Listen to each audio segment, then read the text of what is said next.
Well, DLD has always reminded me to be humble. It's really exciting to see all those exciting people around. We have a very nice group of people trying to entertain you and to maybe explore a little bit the content area and castles. I would like to call to the stage first Peter Limburg from Deutsche Welle,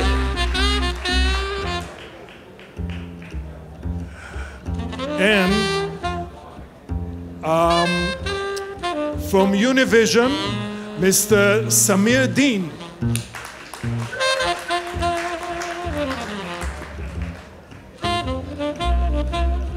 And from Fusion, Daniel Ellenberg. Daniel? Oh, did I pronounce it correctly? From Israel, TLV Media Lab, Oded Vardi. And last but not least, from Minute Media, Asaf Pellet.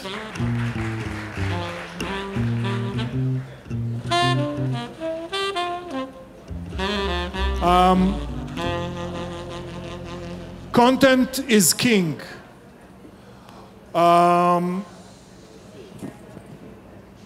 Content is king, and we'll ask a question about it later, but I prepared a photograph that would help me explain what we are doing here and would help you be focused of my mission from this panel. Those are my kids, 3 kids, 16, 11, and 15. This is a holiday we took a few days ago, and we did a competition. I have, since I'm quite known in Israel, I have many followers in Instagram, but not very active. My kids don't have many followers, a few hundreds, but they are very active. And they told me, let's make a competition. We'll post, each one of us will post a photo, and we'll see who will get more likes. I thought it would be easy.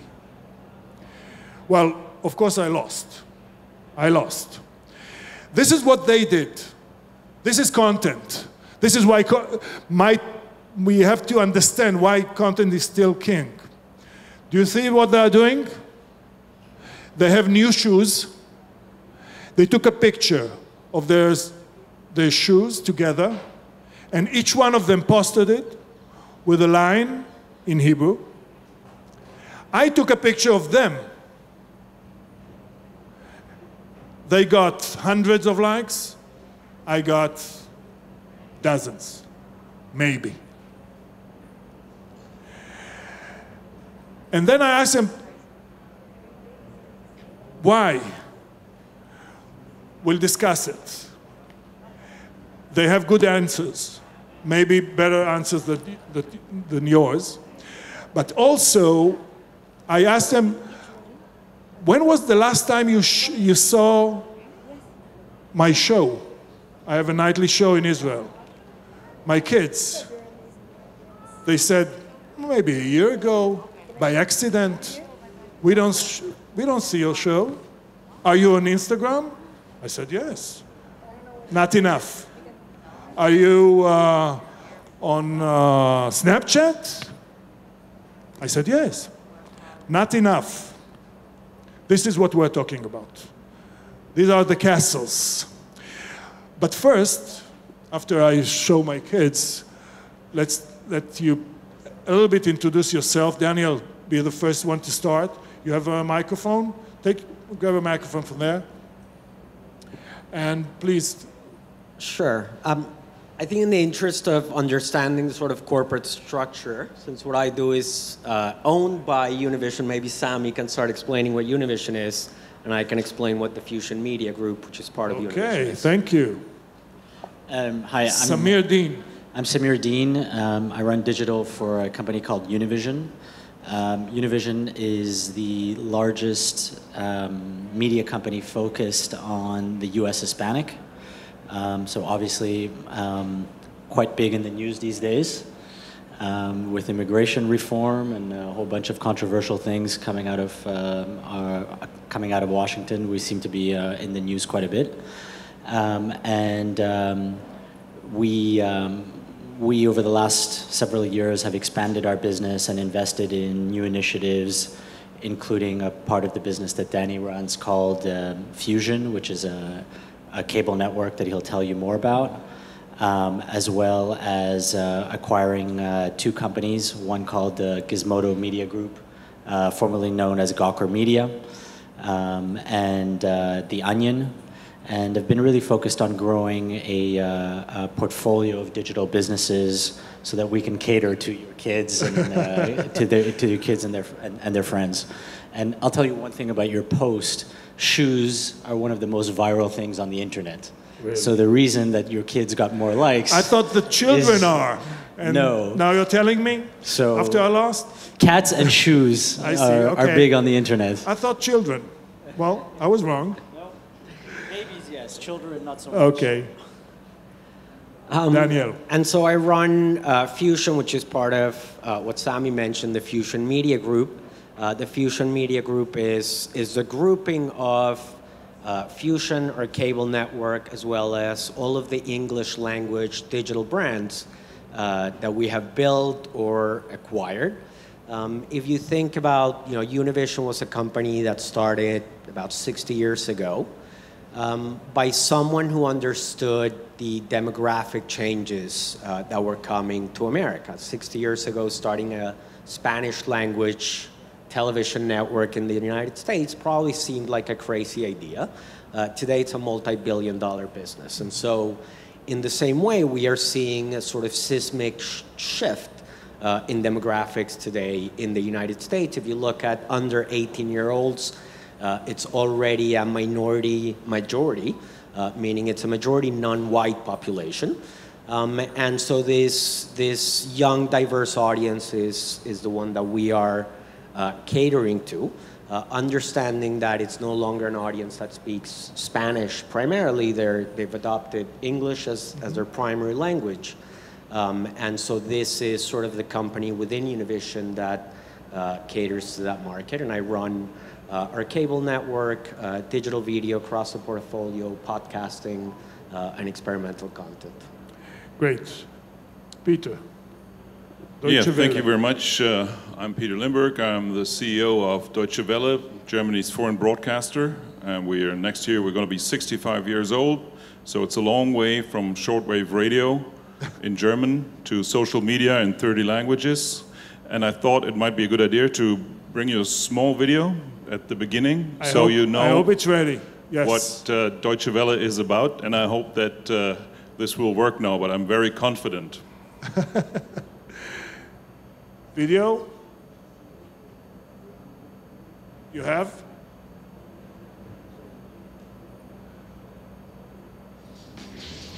Anybody out there? Enters a new area. Hallo! Herzlich willkommen zu uns in den Ring hier. Live. We are in the Electmobile. We're DW News on Facebook Live. Fast. Going to the heart of the action. I'm like your average university girl. I get stressed just like everybody else.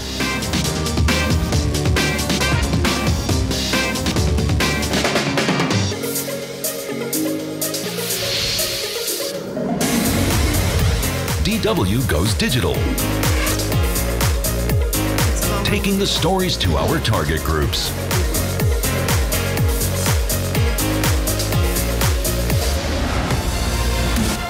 DW is active on all different platforms.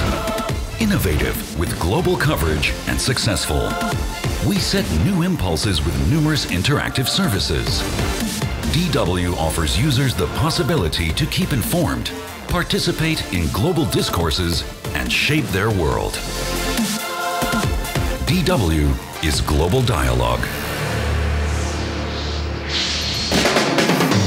Via linear TV, online at dw.com, or on social media. Closely linked, but each with its own profile. It's actually evidence of an enormous neglect. All of our many options represent decades of journalistic know-how and DW's new self-identity.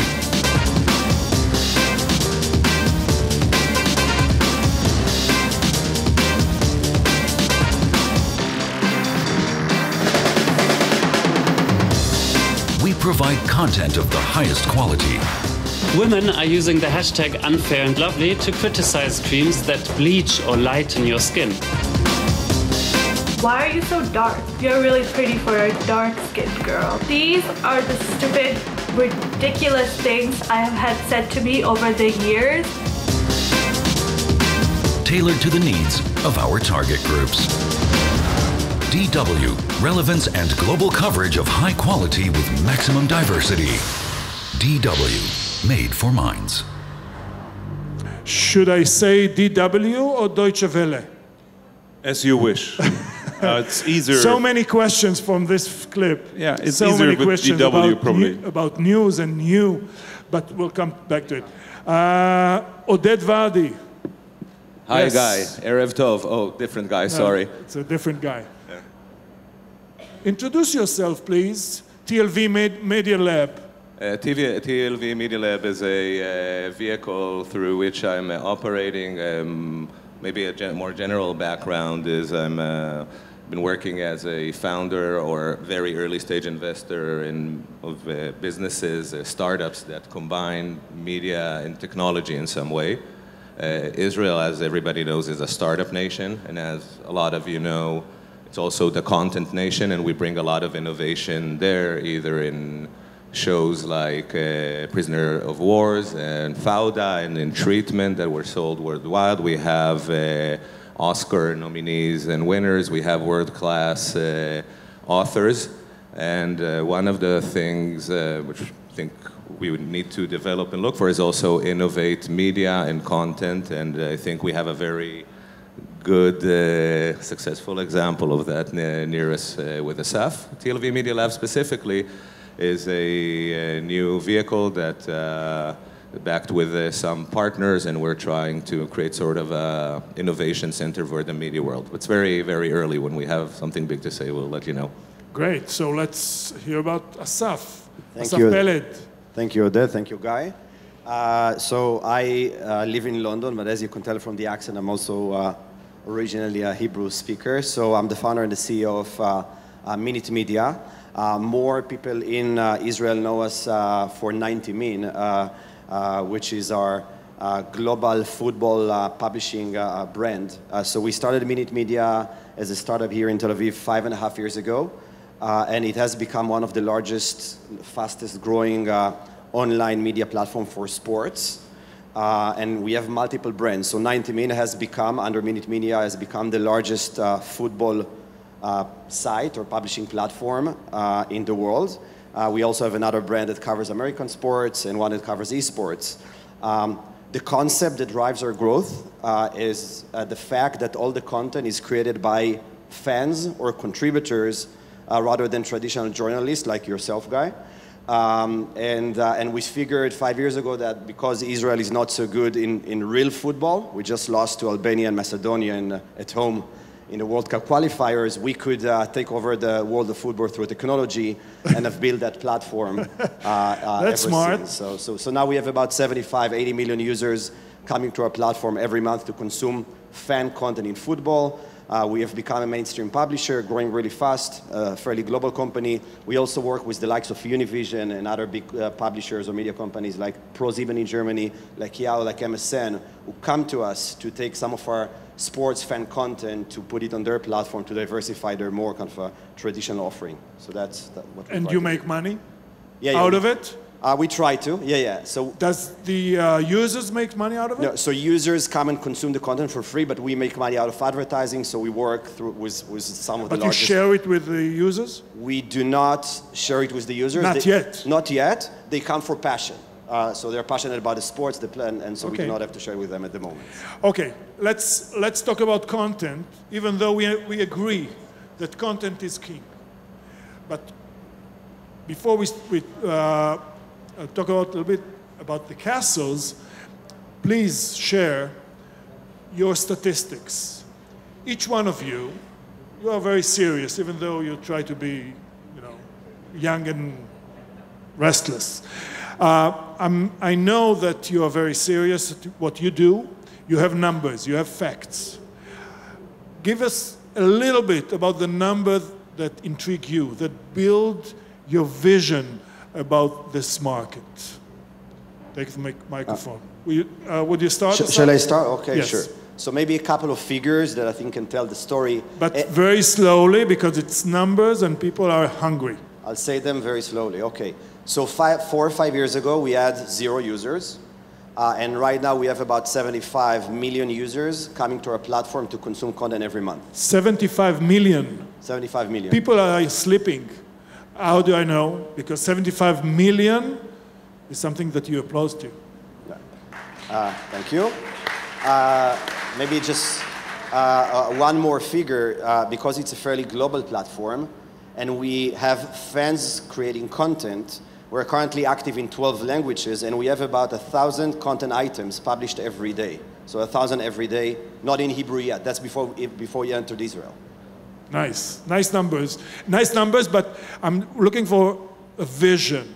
Why do you think that things would be better? What's the numbers that makes you believe that it would be better, that you're on? Yeah. So because because the world. Not yours, not particularly your numbers. The market numbers. Yeah. So because what we have seen over the last 5 years is users moving from desktop to mobile, younger users and socially driven audiences, and you see billions of users on social. We believe that next year or the following year, we should be hitting hundreds of millions of users because we do exploit those digital media trends. Markets, numbers about markets that makes you tick.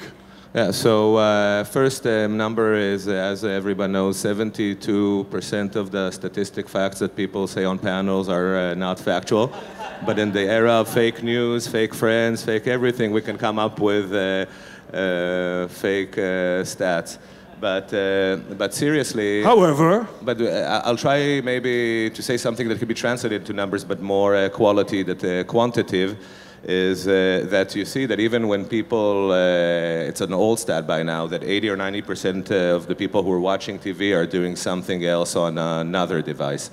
And that's growing. And we know the number, we still even didn't reach the maximum growth of smartphones. And now people have more sort of network-aware devices at home, etc. So we can come up with every number we see, but what we see other numbers is that TV ratings are going down.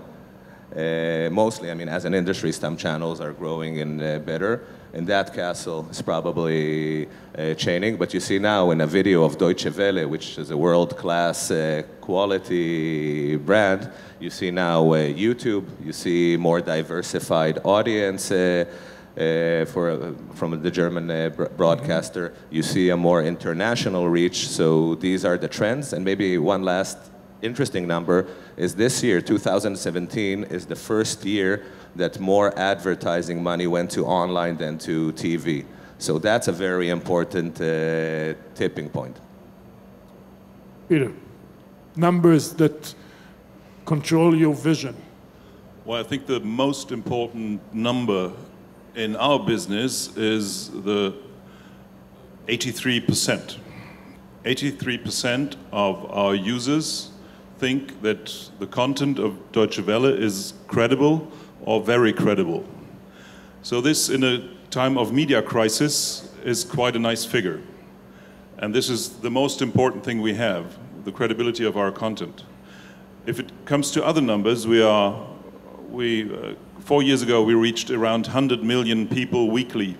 Now we're reaching nearly 150 million people weekly. We reach them on linear television, on radio, on social media, every way we try to get them. Can you tell us the percentage between? Yes, I can tell you. We have about 45% is coming from linear TV, and unless maybe in other markets, Western markets, very highly developed markets, we see, because our audience is in Asia, it's in Africa, South America, linear TV is still growing in our numbers. But obviously social media, online, mobile is growing very fast. So it's about, we are about 20% is coming from social media and online, mobile, and the rest is radio. Still, radio is an important thing, especially in Africa. Most of our users are in Africa. And but this is also the chance for us to get more and more users, because social media is also developing very fast in Africa and other parts of the world. So this is basically the numbers which inspire us. As I said, credibility is the highest thing. Samir, numbers. So for us, our social following has increased over 200 million users across all of our social accounts, and the consumption of video of all of these users on our social platforms has surpassed 500 million views in the last month. Last month? Yeah. So a little bit over 550 million views. And so I think it points to... Is someone is bigger than you? Is there someone bigger than you? In the United States or elsewhere? In the United States, focused on our audience, we're definitely the largest. That number has grown very significantly over the last 24 months. And I think it points to the trust that our audience has in our brand. And also the sort of changing consumption habits of users. So the ability to reach new users, to engage with them, grow our time spent across all of these platforms points to how we're going to be telling stories across all of these. I'm looking for numbers to understand how you think, how you make your plans, how you build your vision. What are the numbers that look, if my consumption, where to put your money in? I'm putting more and more money into into video, and putting more and more money into our social platforms, right? Mm-hmm. That's where there's a lot of time spent. That's where users want to be, and we're going to deliver them the content that they want on whatever platform that they want. That's the vision of where we're heading. Video. So a couple of figures, and before there's one figure actually from Univision that has always really impressed me. I think it's 75% unduplicated audience. For a television network, that is unheard of. That means 75% of the audience that watches Univision on television doesn't watch any other network. They turn on Univision, they turn off Univision. That is, their television is Univision. And that's very powerful. A couple of figures from the Fusion Media Group that I think are pretty incredible. 5 years ago, we didn't exist. Today, we have over 100 million unique visitors, unduplicated in the United States. That makes us the largest digital media company in the United States. Which is really important when you are trying to compete for ad dollars with some of the major tech companies. You actually do need scale, and you do need scale within each of the categories that we think about and sell. And so that is incredibly important. And also I think $80 billion that remain, even though digital advertising has overtaken linear television, our ability to have a linear business, a digital business, e-commerce, and all of these things together is very significant. Million. And that is the 100 million is just through our digital portfolio, unique, unduplicated visitors in the United States. This is not without the television audience or anything like that. But what it tells you is there remains a lot of ad dollars and subscription dollars still in television. A lot of it is moving now to digital. A lot of that is moving into digital video. We are incredibly well positioned to capture those dollars at every stage and every part of the market. Great. So let's make it personal, discussing castles. Let's talk about the most interesting thing here, and that's my problems. I tell the news each night on Channel 10 in Israel. But I already know that's the past. The future, I have to do something else. 2 questions. 1, how can I convince my managers in Channel 10 to invest in new castles? Because they tell me there's only money on television. That's the only way we know how to make money. So help me to give them a good answer how to invest. That's 1 question. And then, maybe it's the same question, how to convince my children, where are their castles? How do I go into their castles? Okay? Would you like to start, Asaf? I'll start. I want to try and help you. Try, please. So I'll also use some figures from the previous question. I have to, something, you know that we are in Israel? You can say, I don't agree, I disagree, I have to stop you. You can. Okay, start. Okay, thank you, Guy. Okay, so I would say two potential ideas here, and I'll use some stats, some of our internal stats. 4 years ago when we started, we had about 70% of our users consuming us on desktop, and now 85% of them consume us on mobile. So if you can think about some of your next steps or Channel 10's next step, I would say focus on mobile because everyone is moving there, including TV and video. So 85% mobile, that's where the world is going. That's number 1. And related to that, if we look at our advertising revenue mix, 4 years ago, we did not make any money on video. Right now, it's about 50% online related to video advertising. So if you manage to get into a business where you do video on mobile, I think you're in a good shape, you and your kids. Okay, thank you. Mobile. I just want to say, as per your request, Asaf, and Asaf is a good buddy of mine also, I disagree. It's Israel, I can tell you a little bit. No, I don't completely disagree, but I just want to say exactly where they should make the investments or how it will look. Maybe people our age can give them a more strategic advice, but to know where is exactly the new frontier for you and the kids, this is not a question for somebody my age.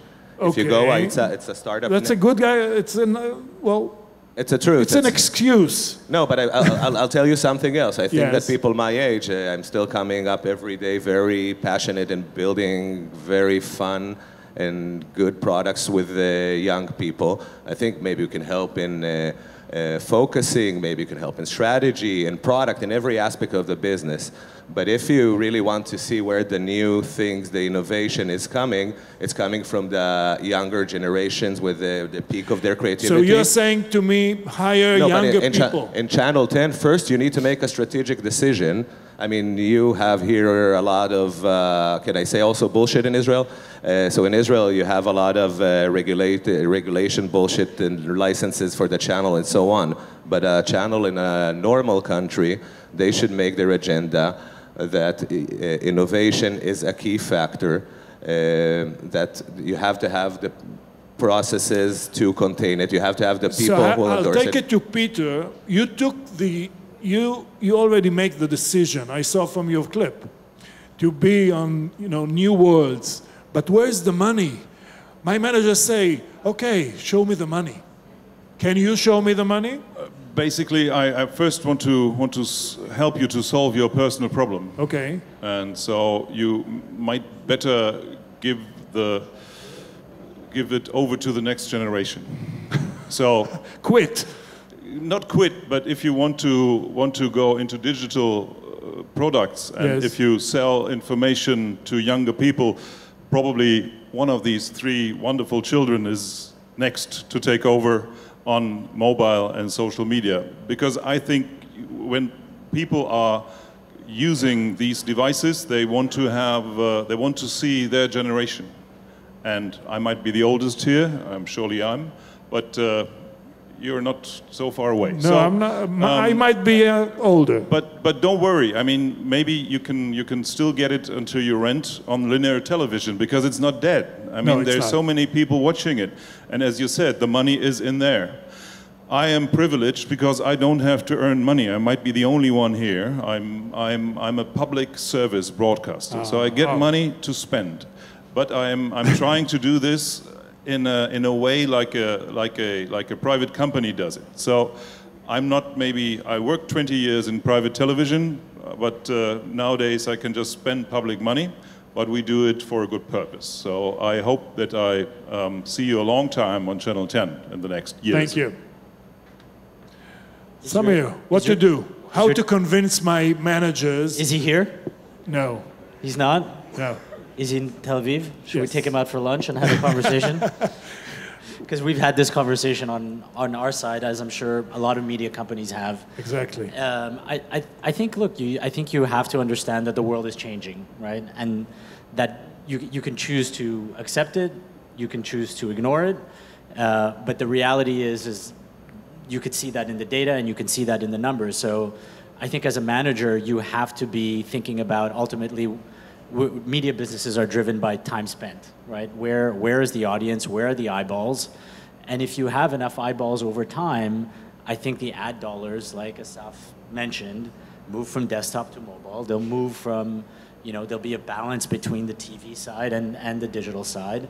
And I think your advertisers, the people who want to spend money with you on TV, if you don't have those digital products, you are not going to be able, your show, okay, you're on every night, yes. Right? Okay, so you're on for what, 30 minutes, an hour? 30 minutes. Okay, what happens the rest of the day? What happens the rest of the week, right? An advertiser wants to be able to reach your audience, not necessarily only within that hour. You have a lot of other opportunities to engage with that audience.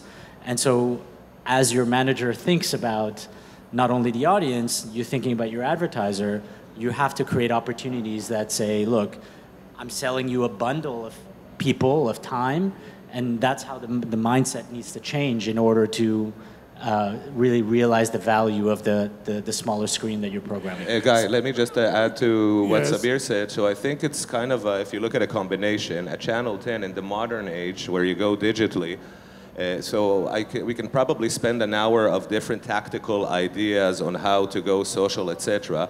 But at the end of the day, nobody knows exactly what it works, but we are in an era that you can test and try anything.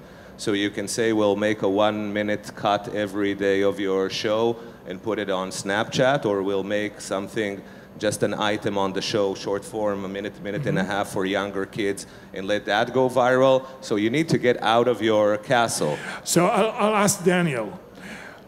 I'll accept everything. I'm here, I'm convinced, but the problem is still money. Quality content needs a lot of money, and it feels that not enough money out there. Yeah, I agree with that. What I think is you don't have to abandon the castle, but you do need to build other smaller, maybe 2-bedroom apartments around to start building other businesses. Look, the reality is that we have moved from a world in which you had a kingdom in which media companies owned the content, they own the relationship with the distribution, they own the relationship, their commercial relationships, they own the relationship with the audience, and increasingly that distribution, those sales, that relationship with the audience is mediated by platforms, whether that's Netflix for television, or Amazon, or Snapchat, or Facebook. And so you just, and there's opportunities to make money. It's just not a monopoly where you can... You mentioned platforms. Is there anyone from Facebook here? Good, we can talk about them. Okay. What about investing on Facebook, Google, all those platforms which are Yeah. Well, you have to sort of know. Complicated. Well, you have to understand, what are the opportunities and deficiencies. The reality is that the opportunity to reach people that Facebook offers today is incredibly important for most media companies. And it's really hard as a media company not to be on Facebook. Now, can you build a business on Facebook only? Remains to be seen. I haven't seen one done that successfully. It's very dangerous. We know that already. But your show needs to build an audience on Facebook and needs to communicate with our audience. As Amir said, build that avenue of communication outside of that 30-minute slot that you have, because audiences expect that. Shouldn't be afraid of Facebook. Samir, give him the mic. This is, I guess, the million-dollar question. Look, I think Billion. I think, as any prudent business, you want to divert. You don't want to be 100% concentrated on only one platform, right? Yes. Facebook has its business priorities. We have ours. There's times that those intersect. We put a lot of our sports programming. We license content to them. So I would characterize it as a mutually beneficial relationship. But like any media company, you're dependent on partnerships, you're dependent on distribution, and there's a balance between how you generate your audiences. So Facebook is an important one, YouTube is an important one, your owned and operated sites, your apps, your mobile, your desktop. I think the challenge is more fragmentation, more platforms, more stories, more formats. The innovation is accelerating. So it's just, if you want to be in the media business today, you gotta move. Peter? Well, I don't think you have to be really afraid of Facebook, but you have to be very cautious what you're doing. And on the other hand, without Facebook and Google, we wouldn't get the reach which we need. Nobody would. It's a circle. It's not only reach; it's also impact. We might have to break the circle. Well, you have to invest. I mean, it's Samir said right. We have to invest in one. You have to be focused. And if you focus on YouTube or in Facebook, it's really, you have to be cautious. It's very simple. I mean, if you're dealing with fruits and you say there is only one big marketplace in your small town, but I'm not going there because I have to pay something, or I don't like it there, or people are angry at me, then you won't sell any fruit. I mean, it's very simple. Okay. You have to accept the rules, and the rules are, for the moment, that there are people who are dealing on the market, which obviously some difficulties or difficult rules which they give to us. Mm-hmm. But if you avoid them totally or try to boycott them, I mean, it wouldn't be the smartest idea if you want to have reach and impact. Well, we not have enough time to discuss everything, but before lunch, I would like to be optimistic. I think there is chaos in our business. Let's say our business, content. There is chaos. Give us one or two reasons why we should be optimistic about it, about this chaos. Asaf. Okay, so maybe kind of an Israeli answer to that. I think that one reason for optimism is the fact that technology is a key driver of media nowadays. And so if you looked at the Israeli technology scenery a decade ago, you would not see media startups. Everything was in deep technology, but now because media and technology converge, I think specifically the Israeli market will become more impactful in global media through venture, innovation, and kind of more open-minded startups. So it's a specific answer to the Israeli audience. Great.